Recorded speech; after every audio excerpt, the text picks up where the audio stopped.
اچھی طرح سمجھ لو یہ جو پیسہ تو نے حلال طریقے سے کمایا یہ تیرا نہیں ہے، یہ تیرے رب کا ہے۔ ان اللہ اشترى من المؤمنین انفسهم واموالهم بان لهم الجنہ، اللہ نے جنت کے بدلے تیری جان اور تیرے مال کا سودا کیا ہوا۔ تو بھی رب کا غلام ہے، رب کی ملکیت ہے، اور تیری اولاد بھی اسی کی ملکیت ہے، تیرا مال بھی اسی کی ملکیت، تیرا نہیں ہے۔ تو منشی ہے، تو نگران ہے، اس سے زیادہ تیری اوقات نہیں۔ اگر تو اس کو رب ماننے کا حق ادا کرنا چاہتا ہے تو ایک کیشیئر ہے، مالک نہیں۔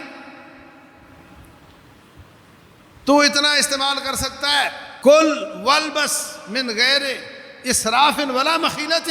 رسول اللہ صلی اللہ علیہ وسلم فرماتے ہیں کھاؤ اور پہنو، نہ تو تکبر کرو اور نہ فضول خرچی کرو۔ فضول خرچی کے بغیر اور تکبر کے بغیر آپ یہ پیسہ استعمال کر لو، اس کے بعد جو بچ جاتا ہے وہ تیرے پر استعمال نہیں ہوگا، تیری اولاد پر استعمال نہیں ہوگا۔ اگر بچا بھی ہوگا، تیرے کاروبار میں بھی لگا ہوگا، تو تیرا کاروبار بھی رب کا ہے۔ کاروبار بڑھاتا ہے، بڑھا لے، رب کا کاروبار بڑھ رہا ہے۔ جتنا تیرا کاروبار بڑھے گا اتنا زیادہ صدقہ، خیرات، زکوٰۃ اللہ تعالیٰ کے بندوں کو ملے گا۔